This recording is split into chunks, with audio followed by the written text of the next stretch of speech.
Bonjour, nous voilà dans cette vidéo, on va corriger le dernier exercice sur les nombres complexes de l'examen du bac, deuxième bac Sciences Maths A et B 2020, session normale. Donc l'exercice 3, le voici, il est devant vous. Soit n un nombre complexe non nul. Donc il y a deux parties dans cet exercice. Première partie, on considère donc c'est l'équation d'inconnu z, c'est e z au cube moins 2mz carré plus 2m carré z moins m au cube égale à 0. Question 1, résoudre donc c'est l'équation E. Alors ils ont donné une indication que l'on pourra utiliser. On remarque que m est une solution de l'équation E. Question 2, on note z1 et z2, les deux autres solutions de l'équation E, il y a autre que m. Et puisque cette équation elle admet les deux degrés 3, donc elle admet dans ces trois solutions. Simple, double, triple, je ne sais pas. On note Z1 et Z2, les deux autres solutions de l'équation E, autre que M. Petit a vérifie que 1 sur Z1 plus 1 sur Z2 est égal à 1 sur M. Petit b, dans le cas où M est égal à 1 plus UI pi sur 3, écrire sous la forme algébrique Z1 et Z2. Deuxième partie, le plan complexe est rapporté au repère ou bien à un repère orthonormé direct au UV. On considère les points A, grand A et grand B d'affixes respectifs. Petit a est égal à MEI pi sur 3 et petit b est égal à ME moins I pi sur 3. On note P le centre de la rotation d'angle pi sur 2 qui transforme O en A. Q le centre de la rotation d'angle pi sur 2 qui transforme A en B. Et R, grand R, le centre de la rotation d'angle pi sur 2 qui transforme B en O. Petit 1, montrer que les points O, A et B ne sont pas alignés. Question 2, montrer que l'affixe de P est petit p est égal à m racine de 2 sur 2 EI 7 pi sur 12 et que l'affixe de R est petit r est égal à m racine de 2 sur 2 au moins I 7 pi sur 12. Petit b, montrer que l'affixe de Q est de Q long, grand Q long et petit Q long est égal à m racine de 2 sinus de 7 pi sur 12. Et la dernière question, 3, montrer que OQ est égal à PR, c'est-à-dire la distance entre et Q c'est la même distance entre P et R. Et que les deux droites, OQ et PR, sont perpendiculaires. Voilà, c'est tout pour l'énoncé de cet exercice. A tout de suite pour voir la correction ensemble. Voilà l'exercice 3 devant vous. On va corriger ensemble dans cet exercice sur le nombre complexe du bac 2020, session normale. On considère le soit m, petit m, un nombre complexe non nul. Dans la première partie de cet exercice, on se donne l'équation de troisième degré à coefficient complexe, donc c'est z au cube moins 2mz carré plus 2m carré z moins m au cube égale à 0. Question 1, résolvons donc c'est l'équation 1. Alors, je rappelle l'énoncé, ils nous ont donné une indication, on pourra remarquer que m est une solution de cette équation. Ça veut dire lorsqu'on remplace z par m, on obtient 0. Puisque m est une solution de l'équation, ça veut dire m est une racine de ce polynôme de troisième degré. Et par suite, ce polynôme, il est divisé par z moins m. Donc, on peut effectuer la division euclidienne de z de ce polynôme, celui-là, sont égal à 0 bien sûr, par z moins m, et on trouver le quotient, un polynôme de second degré. Et puis, on va écrire ce polynôme comme le produit de polynôme de premier degré z moins m et le polynôme quotient qui est de second degré. Et enfin, on peut résoudre cette équation, c'est une méthode. Alors moi ici, j'ai préféré, sans faire la division euclidienne, sans chercher le polynôme ici de second degré, j'ai essayé, à partir de l'expression de ce polynôme, de faire des factorisations, puisque l'idée c'est, il est factorisable par z moins m. Donc remarquons tout d'abord, alors on a E est équivalent, j'ai réécrit de la manière suivante, c'est z au cube moins m au cube. Ici j'ai factorisé par 2mz, moins 2mz, donc moins 2mz, facteur de z, moins m, égale 0. Or z au cube moins m au cube, il se factorise ainsi, je rappelle, a au cube moins b au cube, c'est a au carré, moins a plus ab, c'est a moins b, facteur de a au carré, plus ab, plus b au carré. Donc c'est z moins m, facteur de z carré, plus m fois z, plus m au carré. Voilà, moins de mz, 2 moins m, égale à 0. Je remarque encore une fois que z moins m est un facteur commun entre ces deux termes. Donc c'est z moins 1 facteur de z carré plus mz plus m carré moins de mz égale à 0. C'est équivalent à z moins m facteur de z carré moins de mz plus mz, c'est moins mz plus m carré égale à 0.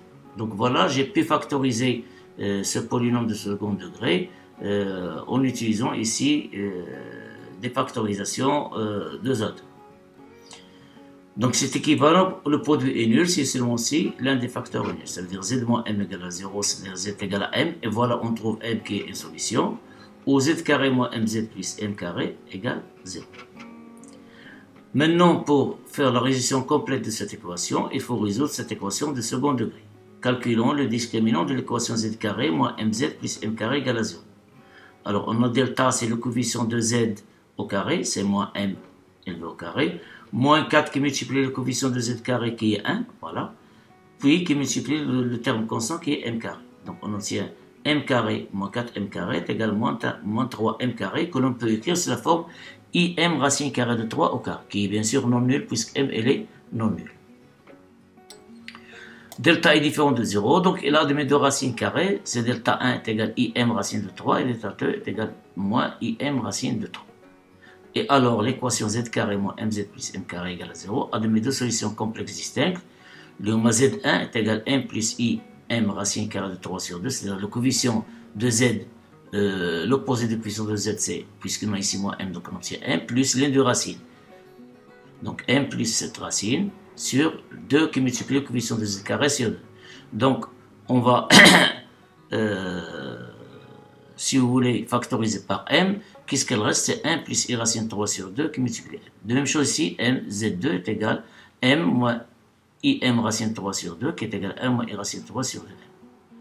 Alors on vérifie bien que z1 et z2 sont les solutions de cette équation. Il suffit de faire la somme et trouver ce qui est égal à moins m sur 1. C'est-à-dire la somme est égale à 1. Donc ce sont bien les solutions de cette équation. Et par suite, revenons à notre équation de départ E. Il est équivalent à z0, ici z moins m est égal à 0. J'ai noté z0, m est égal à m, la solution m.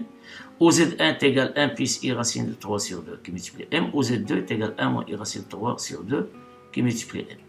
En final, l'ensemble de solutions de l'équation E est l'ensemble de ces trois nombres. C'est m, 1 plus i racine de 3 sur 2 m, 1 moins i racine de 3 sur 2 m. Alors ici, au départ, j'ai noté ici z1 et z2. Dans cette question, ils ont mentionné qu'on peut noter z1 et z2, les deux autres solutions autres que m. Alors j'ai noté ici z0 c'est m et ici c'est z1, z2, donc ça tombe à pic. Vérifions que 1 sur z1 plus 1 sur 2 est égal à 1 sur. Alors il n'y a pas d'information sur z1, z2, peu n'importe. On a 1 sur z1 plus 1 sur 2 est égal à 1 sur 1. Alors dans cet exercice, il teste que l'élève connaît bien son cours, c'est la somme des racines et le produit des racines, ou bien la relation des solutions d'une équation de second degré avec les coefficients de cette équation. On a z1 et z2 sont solutions de l'équation z carré moins mz plus m carré égale à 0. Donc leur produit est égal au terme constant divisé par le coefficient de z carré qui est égal à 1, donc m carré. Et leur somme, c'est quoi? C'est utilisé pour la vérification ici, j'utilise la somme. Et leur somme, comme je viens de le dire tout à l'heure, est égal à l'opposé de coefficient de z divisé par le coefficient de z carré. Donc c'est m. Donc on a z1 fois z2 est égal à m carré, z1 plus z2 c'est égal à m. Et alors 1 sur z1 plus 1 sur 2, z2 est égal à z2 plus z1 sur z1 fois z2. Bien sûr, sous cette forme, elle est plus facile, plus commode de calculer, sans faire appel de termes comme ça. Donc vous trouvez des difficultés ou bien vous allez perdre du temps lorsque vous utilisez z1 et z2 sous cette forme. Il faut rappeler cette relation. Donc z1 plus z2 c'est m, et z1 fois z2 c'est m carré. Donc m sur m carré, m est différent de 0 bien sûr, est égal à 1 sur m. Donc voilà, en 3 lignes ou bien 2 lignes, 1 sur z1 plus 1 sur z2 est égal à 1 sur m. Petit b, si m maintenant, soit m est égal à 1 plus i pi sur 3. Dans ce cas, écrivons z1 et z2 sous forme algébrique. Alors on a z1, c'est 1 plus i racine 3 sur 2 fois m. Or 1 plus i racine 3 sur 2, c'est 1 demi plus i racine 3 sur 2, qui est égal à i pi sur 3.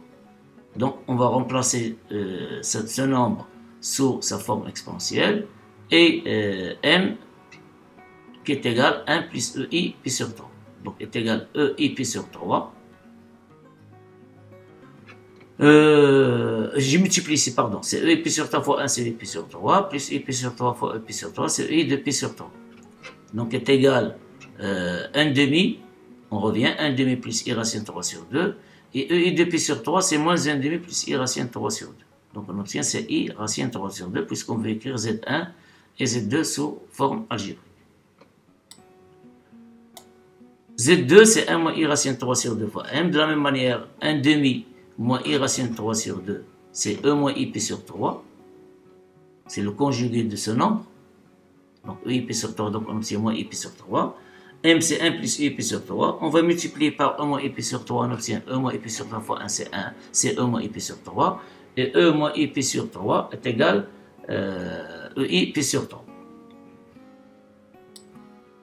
Est égal à 1 demi plus 1, E moins I pi sur 3, donc elle est égale à 1 demi, moins I racine de 3, plus 1, donc c'est 1 demi plus 1, moins I racine 3, donc c'est 3 demi, moins I racine 3. Donc si M est égal à 1 plus I pi sur 3, on a bien Z1 est égal à I racine de 3, et Z2 est égal à 3 demi, moins I racine de 3 sur 2.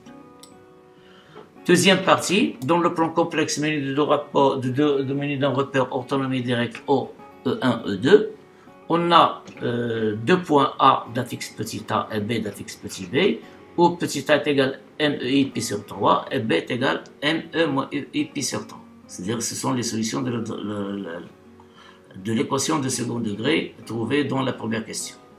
Et on considère la rotation de centre P et donc pi sur 2 du transforme O en A, la rotation de centre Coulomb d'angle pi sur 2 qui transforme A en B, et la rotation de centre R d'angle pi sur 2 qui transforme B en O. Petit 1, montrant que les points O, A et B ne sont pas alignés.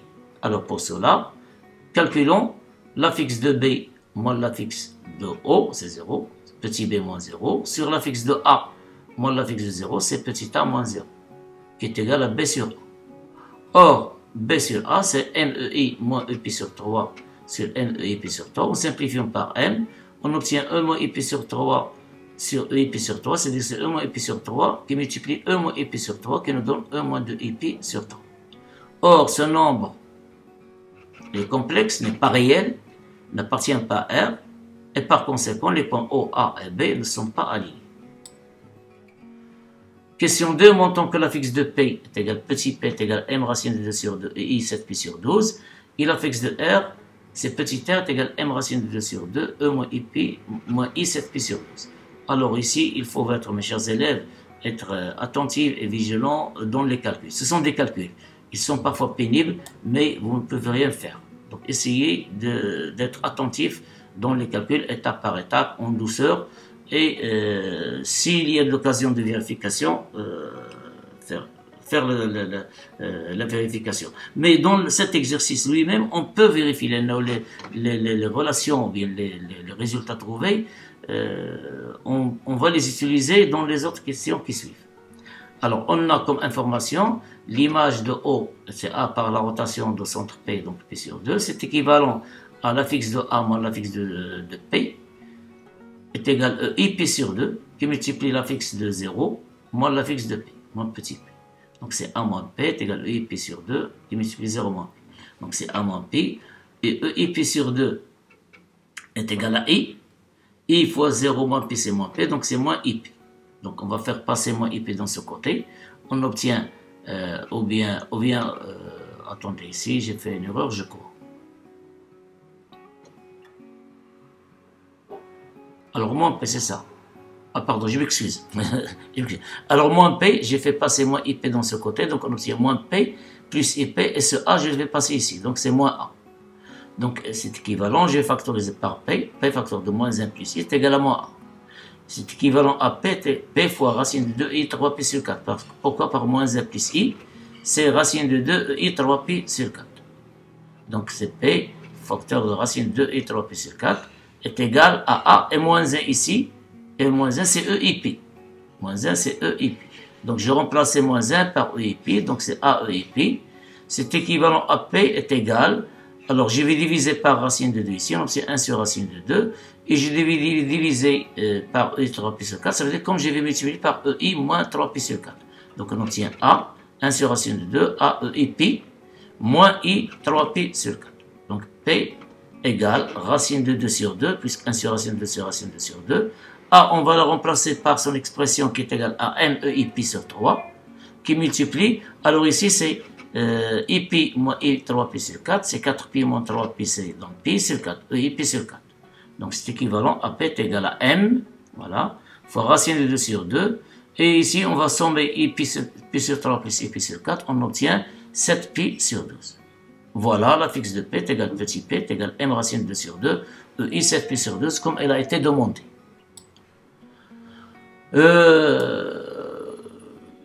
On a ici l'image de B par la rotation de centre R et d'angle P sur 2 est égal à O. C'est équivalent à la fixe de O, c'est 0 moins petit r, la fixe de R, est égal EI P sur 2, qui multiplie la fixe de B, c'est petit b, moins petit r. Donc de la même manière, on a équivalent à moins R, 0 moins R, c'est moins R, est égal EI P sur 2 est égal à I, donc c'est I fois B, c'est IB, moins IR. Je vais passer moins IR dans ce côté, on obtient, c'est équivalent à moins R plus IR est égal à IB. IB, il reste dans à sa place.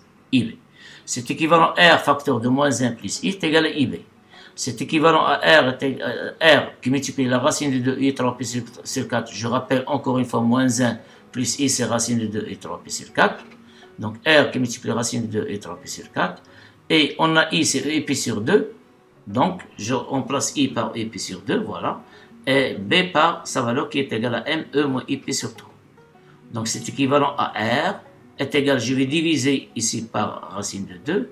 Donc on obtient 1 sur racine de 2 fois M, E moins I pi sur 3 plus I pi sur 2. Et je vais multiplier les deux par E moins I pi sur moins I 3 pi sur 4. Pour se débarrasser de ce I 3 pi sur 4 dans ce facteur. Donc on obtient R est égal 1 sur racine de 2 sur racine de 2 sur 2. M, et je fais la somme ici. Donc moins I pi sur 3 plus I pi sur 2 moins I 3 pi sur 4. Après calcul, on trouve moins I 7 pi sur 12. Donc la fixe de grand R, c'est petit r, est égale racine de 2 sur M. Racine de 2 sur 2 qui multiplie M moins I 7 pi sur 12, comme elle a été demandée dans la question. Petit b, montrant que la fixe de Q long est égale petit Q long est égale M racine de 2 sinus de 7 pi sur 12. C'est la même technique, même travail, mais comme je viens de le dire tout à l'heure, il faut être vigilant dans les calculs. Voilà. On a la transformation, l'image de A par la rotation de centre Q long et donc de P sur 2 est égale à B. C'est équivalent à la fixe de B moins la fixe du centre, c'est Q long, est égal à la fixe de A moins est égal EI P sur 2, l'angle, la fixe de A moins Q long. Donc c'est équivalent à moins Q long, voici, EI P sur 2 c'est I fois A. C'est IA, elle reste ici, et I fois moins EQ, c'est moins EQ, je vais la faire passer ici. Donc c'est moins Q long plus EQ long est égal IA moins B. C'est équivalent à Q long facteur de moins 1 plus I est égal à IA, R c'est MEIP sur 3 et B c'est ME moins IP sur 3. Donc c'est équivalent à Q. De la même façon, je fais rappeler encore une fois moins 1 plus I, c'est racine de 2 I 3 pi sur 4. Donc c'est racine de 2 I 3 pi sur 4 qui multiplie Q long est égal à M, facteur ici, de quoi de I EIP sur 3 moins EIP sur 3 est égal racine de 2 I 3 pi sur 4 fois Q long. M, I ici c'est quoi? C'est EIP sur 2. Je remplace I par EIP sur 2. Donc on obtient EIP sur 2 qui multiplie EIP sur 3 moins E moins IP sur 3. C'est équivalent à dire que la racine de 2 I 3 pi sur 4 Q long, je vais me consacrer uniquement à ce membre. Donc c'est M, EI 5 pi sur 6, EI 5 pi, la somme ici pi sur 2 plus pi sur 3 c'est 5 pi sur 6, moins E moins IP sur 3. Toujours c'est équivalent à la racine de 2 I 3 pi sur 4 fois Q long, M. Alors la transformation ici comme on a EI alpha moins E moins bêta. EI alpha moins E moins I bêta. En général, EI alpha moins I bêta, c'est EI alpha plus bêta sur 2. Je fais la somme ici des angles, je divise par 2. Voilà. 5 pi sur 6 moins I pi sur 3 divisé par 2, après calcul, je vais trouver EI pi sur 4. Et vous pouvez le vérifier vous-même. À l'intérieur, je vais multiplier par EI 5 pi sur 6 moins I pi sur 3, le 2 divisé par 2. C'est-à-dire 5 pi sur 6 plus pi sur 3 divisé par 2, multiplié par I, on obtient voilà 5 pi sur 6 plus I pi sur 3 divisé par 2 et multiplié par 1 demi. Même chose ici, au lieu de la on va multiplier par l'opposé ici, moins. Donc si vous voulez, je rappelle ici, voilà, EI alpha moins EI bêta, en général, elle est égale à EI alpha plus bêta sur 2 qui multiplie EI alpha moins bêta sur 2 moins moins I alpha moins bêta sur 2. Voilà, je rappelle comment on a trouvé ça. Donc, elle est égale à, on trouve l'équivalent suivant, c'est la racine de 2Q. Alors, je vais multiplier ici par E moins I3 pi sur 4, les deux membres, pour se débarrasser de I3 pi sur 4 ici. Donc, il reste uniquement la racine de 2 fois Q. C'est bon? Est égal à EI pi sur 4, qui multiplie E moins I3 pi sur 4, fois M. Et on a ici la différence de ce nombre complexe, ici conjugué, c'est EI alpha moins E moins I alpha. C'est 2 fois l'imaginaire, la partie imaginaire, d'elle le nombre A. Le nombre A, c'est 5 pi sur 6 plus I pi sur 3 fois 1 demi, c'est 7 pi sur 12. Donc on obtient même ici, moins I 7 pi sur 12. Donc on obtient la racine de 2 fois Q long est égal à moins I 3 pi sur 4 plus I pi sur 4 fois M 2I, l'imaginaire de EI 7 pi sur 12. Donc Q, j'ai divisé par racine de 2, on obtient racine de 2 sur 2, elle reste ici Q. Alors la somme ici, moins I 3 pi sur 4 plus I pi sur 4, et nous donne moins I pi sur 2, fois I, le I I, fois M, fois 2 sinus de 7 pi sur 12. Je vais simplifier par 2 tout d'abord, puisqu'elle reste racine de 2. Et E moins I pi sur 2, c'est moins I. Moins I avec I, c'est 1. Donc ici, comme on a multiplié par 1, donc ici c'est 1. Ça ne change rien. Donc on obtient Q est égal à racine de 2 fois M fois sinus de 7 pi sur 12, comme elle a été demandée. Voilà, donc la fixe de Q long et petit Q long est égal à racine de 2 M sinus de 7 pi sur 12. La dernière question, montrons que OQ est égal à PR et que la droite OQ est perpendiculaire à PR. Alors pour cela, on va calculer ce rapport, nombre complexe. C'est petit r, la fixe de grand R, moins la fixe de P, c'est R moins P, divisé par OQ, la fixe de Q, c'est Q long, moins la fixe de 0, c'est 0. De O, c'est 0. Donc R moins P sur Q long. Et on va remplacer R et P par les valeurs trouvées dans les questions précédentes. On a trouvé que R est égal à M racine de 2 sur 2, E moins I 7 pi sur 12. Et P, c'est M racine de 2 sur 2, E I 7 pi sur 12. Et Q, on a trouvé, voici, c'est racine de 2, M sinus de 7 pi sur 12. On va factoriser par moins M racine de 2 sur 2. Alors, on obtient, c'est EI 7 pi sur 12, moins E moins I 7 pi sur 12. Sur racine de 2 fois M sinus de 7 pi sur 12. Donc, EI 7 pi sur 12 moins E moins I 7 pi sur 12, encore une fois, c'est 2I, l'imaginaire de ce nombre. Voilà. Donc, c'est moins M racine de 2 sur 2 fois 2I, l'imaginaire de ce nombre. Sur M racine de 2, qui multiplie sinus de 7 pi sur 12. Alors, remarquons ici 2. On a ici 2, on va factoriser par 2. Donc, qu'est-ce qu'elle reste? C'est moins M racine de 2. Et M racine de 2, on a M racine de 2 disparaissent. Donc, qu'est-ce qu'elle reste? C'est moins I. Et l'imaginaire de I 7 pi sur 2, c'est sinus de 7 pi sur 2. Donc, on va simplifier avec. Donc, il reste, c'est moins I. Donc, ce rapport est un nombre imaginaire pur. Son module, c'est le module de moins I qui est égal à 1. Et son argument, c'est l'argument de moins I, module de P. C'est-à-dire, c'est moins P sur 2, module de P. Or, le module de R moins P sur le module de Q moins 0 est égal à 1. Ça veut dire que le module de R moins P est égal au module de Q moins 0. Et cette relation se traduit par le fait que la distance de l'angle orienté OQ formé par les deux vecteurs OQ et RP est également pi sur 2 modulo 2pi. Et cette distance, égalité entre ces distances entre les modules, ça veut dire c'est l'équivalent entre la distance des points, c'est-à-dire OQ est égal à RP. Et cette relation nous permet de conclure, bien de dire que ces deux droites, OQ et RP, bien les droites dirigées par OQ et RP, OQ et RP sont perpendiculaires. Et voilà, c'est tout pour cet exercice. Et ainsi, on a terminé la correction de l'examen 2020, session normale, ainsi que déjà on a terminé la correction de l'examen 2020, session de rattrapage. Bon courage et bonne préparation.